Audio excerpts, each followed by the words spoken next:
Bonjour. Aujourd'hui, ce que j'ai décidé de faire, c'est de partager les outils de travail avec vous. Une des choses que je me suis aperçu au cours de mon travail personnel sur moi-même, euh, c'est que le plus de gens que tu aides, le plus facile que ça devient de t'aider toi-même. Une des choses que j'ai pas réalisé par contre, c'est que c'est beaucoup plus facile d'aider les autres que de soi-même. Euh, et si on regarde à ça d'un autre œil, si vous voulez vous aider, regardez-vous comme une troisième personne. Ce que je veux dire par là, c'est beaucoup plus simple aider quelqu'un, c'est beaucoup plus simple trouver des options pour quelqu'un d'autre, c'est beaucoup plus simple euh, de voir ça avec un autre œil ou d'une façon plus claire quand que c'est pas nous, quand ça nous affecte pas. Nos émotions ont l'habitude de venir nous déranger, de venir se placer là-dedans, puis tout changer ce qu'on travaille dessus finalement, tout changer l'idée derrière. Va nous amener des peurs, va nous amener des craintes, va nous amener toutes sortes de scénarios pour nous arrêter de le faire. Déjà dans notre tête, quand ça vient à nous, on a déjà des excuses de préparer. D'une façon ou d'une autre, je sais pas pourquoi, mais ça a l'air qu'on les garde en réserve juste pour au bon moment, ça arrive, paf, tu peux pas faire ça parce que blablabla. Ce que je me suis aperçu, c'est quand tu aides une autre personne, on n'a pas ces craintes-là qui viennent nous affecter. Puis même ce qui te viennent à l'idée, tu les dis pas parce que c'est pas toi.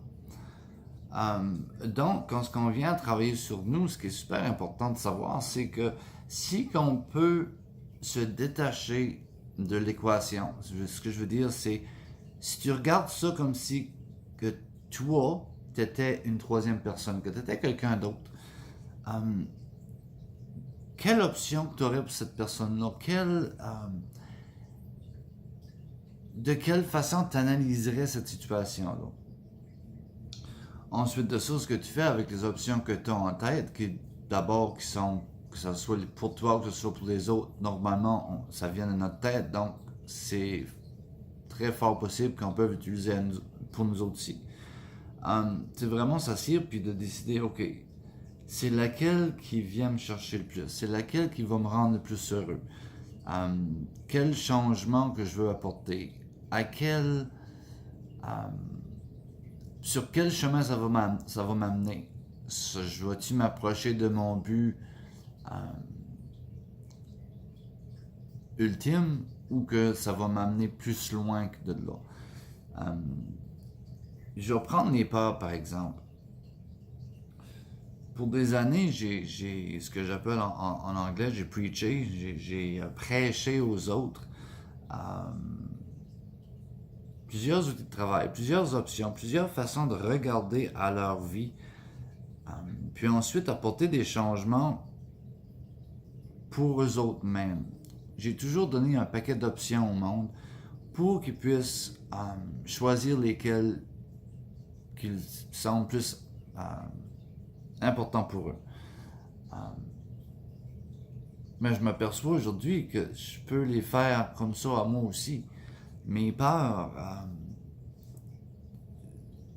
la façon la plus simple de les aborder, c'est vraiment de regarder que si ce serait quelqu'un d'autre qui a peur des mêmes choses que moi, c'est beaucoup plus facile à dire, ben regarde, c'est comme comics, cette histoire-là, là, c'est vraiment, c'est des peurs, c'est juste des peurs, c'est pas du réel, c'est pas du vrai.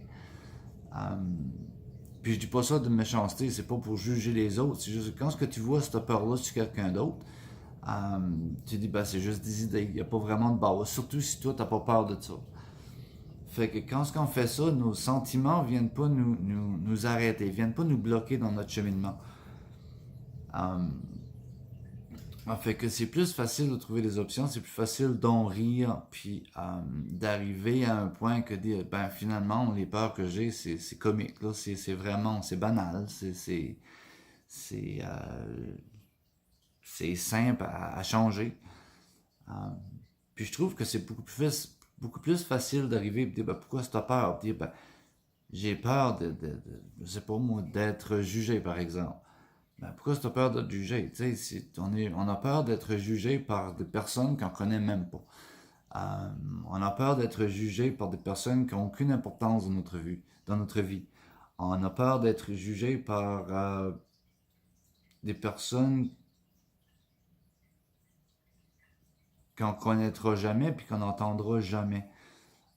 Les peurs, ça s'arrête où à la fin de la journée? C'est vraiment en prendre conscience puis en prendre contrôle. Faire des vidéos, faire des audios, partager mon idée de vie, partager ma vision de la vie, partager de la façon que je regarde la vie. C'est quand même très personnel. Il y a beaucoup de place à du jugement. De la façon que je parle, je peux trouver 1000 façons que je peux vous trouver des peurs dans à peu près tout ce que je parle d'eux. Mais à la fin de la journée, ces peurs-là, c'est juste des peurs que j'ai dans ma tête. Parce qu'à la fin de la journée, les personnes qui vont me juger, ben, ils passent à côté du message. Vraiment, si vous écoutez le message, puis tout ce que vous pensez, c'est de la façon des mots que j'utilise, ben, pas les mots que j'utilise, mais l'accent que j'ai, ou les E que je dis, ou le fait que je recherche mes mots, par exemple. Vous manquez l'intention du message, puis si ça vous dérange, mais garde, à la fin de la journée, les messages que j'envoie, c'est pas pour tout le monde. C'est vraiment, si je m'arrête à ces peurs-là, il y a beaucoup de personnes que peut-être que je vais aider avec ces messages que je vais partager avec vous autres. Puis je me dis, ben, c'est pas vraiment nécessairement fair. C'est quoi fair en français? Là, j'entends tout le monde qui le dit, puis moi, je le trouve pas, je l'entends pas. Mais c'est vraiment, c'est pas être bien pour ceux qui n'ont besoin finalement de m'arrêter avec mes peurs, hein, puis que peut-être que mon message peut peut-être sauver des vies, peut peut-être aider quelqu'un à aller de l'avant, puis à changer leur vie d'une façon positive. Donc, c'est vraiment en sachant ça, puis en prenant le temps de penser à c'est quoi les peurs, puis comment les contrôler, ben dire, ok, les peurs ne me contrôlent plus. C'est moi qui en charge de ça. Toutes les peurs que j'ai sont basées sur des choses du passé. Est-ce que je vais laisser le passé dicter mon présent et mon futur? C'est une question que tout le monde se pose. Dans mon cas, moi, j'ai décidé que non. C'est vraiment surmonter mes peurs, surmonter mon ego finalement, puis dire, je me mets à nu, pas physiquement, mais émotionnellement. Je partage avec vous mes points le plus vulnérables, pour que peut-être certaines d'entre vous vont s'identifier à ça et dire, hey, ben regarde, je suis pas tout seul là-dedans. Peut-être qu'ils vont dire, ben ouais, c'est vrai, t'as un bon point, tu sais, comme je vois tes peurs, je vois de la façon dont tu regardes la vie, ça me fait du bien, ça me fait réaliser des choses, ça me fait avancer dans la vie. Je pense qu'on est rendu à un point dans le monde où ce que le monde commence à prendre conscience qu'ils veulent changer, puis si on parle, ça fait des années que ça existe, je pense que la société est arrêtée dans une place où ce que j'appelle moi. Tout le monde dit, ou la plupart des gens qui font des conférences, ces choses-là, démontrent l'importance ou mettent l'attention sur l'importance du moi-même. Et même moi, c'est super important d'avoir de l'amour pour soi en premier, puis vraiment de s'écouter, puis de prendre la vie, puis de vivre la vie pour soi-même. Le point, je pense, qui manque, c'est vraiment que c'est bien beau de s'aimer en premier, mais si on s'aime vraiment à 100%, on ne devient pas égoïste. C'est tout à fait le contraire. Le plus d'amour que j'ai pour moi, le plus d'amour que j'ai à donner aux autres. Ce qu'on regarde à l'argent, ce qui est plus palpable, qui est plus touchable, le monde comprenne beaucoup mieux. Si j'ai 100 pièces ou 100 dollars dans mon compte de banque, puis que vous voulez en avoir 1000, mais je peux pas vous le passer. Mais si j'ai 3 milliards de dollars dans mon compte de banque, puis que vous voulez avoir 1000 pièces, ben c'est quand même assez facile à donner.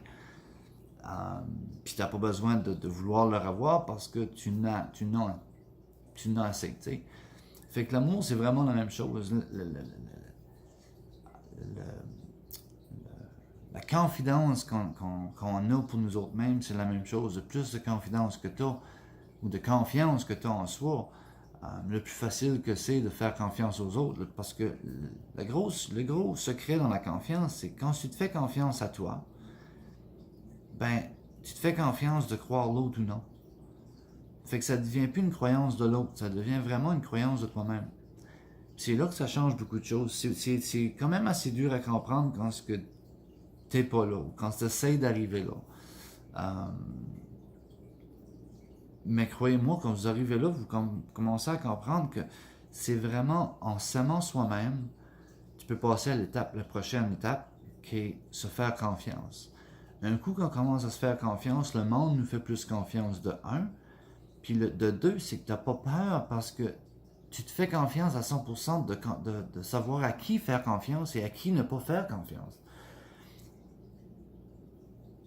Tu arrives à un point que la confiance, il n'y a personne qui va prendre avantage de toi parce que tu n'as aucun avantage à prendre avantage des autres. Quand quelqu'un, peut-être, pourrait prendre avantage de moi, j'apprends quelque chose dans cette étape-là. Donc, il n'a pas pris avantage à moi. Vous comprenez? Ces choses-là viennent de plus en plus faciles, fur et à mesure qu'on travaille sur soi-même. Mais une des choses, comme que je vous dis, c'est vraiment se détacher de soi-même pour travailler sur soi-même. Puis là, il y en a des moi-même là-dedans. Mais c'est vraiment se détacher de notre propre personne, regarder à notre vie comme si c'était une autre personne pour détacher nos intentions, détacher nos émotions, se détacher de notre ego, se détacher de nos propres expériences du passé. Puis ensuite, réaliser ce que nous voulons, réaliser ce que nous avons à changer sur nous pour décider ce que nous voulons faire dans notre vie. Les seules personnes qui nous arrêtent dans notre vie, c'est nous-mêmes. Est-ce qu'on peut arriver à un point où que là, on se fait confiance à 100%, puis c'est vraiment nous qui en contrôle, ben tout va de mieux en mieux. Puis le contrôle, il y a une autre étape qui va par-dessus ça, que on devient à comprendre qu'on n'a pas le contrôle sur rien. Tout arrive pour une raison, tout arrive d'une façon ou d'une autre, qu'on le veuille ou qu'on ne le veuille pas. Mais c'est à travers des intentions. Fait que ça sera un autre point pour une autre journée. Mais ce que je vais vous laisser dessus aujourd'hui, c'est vraiment prendre conscience de qui vous êtes. Prendre conscience que la seule personne qui est importante, c'est vous-même, pour vous. Puis la meilleure phrase moi, que j'utilise souvent, c'est « Comment puis-je espérer que quelqu'un m'aime si je ne m'aime pas moi-même? » Donc, si je m'aime moi-même, c'est beaucoup plus facile aux autres de m'aimer. Sur cette phrase-là, je vous souhaite de vous aimer, je vous souhaite une bonne journée, je vous souhaite bien des bienfaits dans votre vie et j'espère que vous allez continuer à m'écouter. Sur ça, bonne journée, merci, bye bye.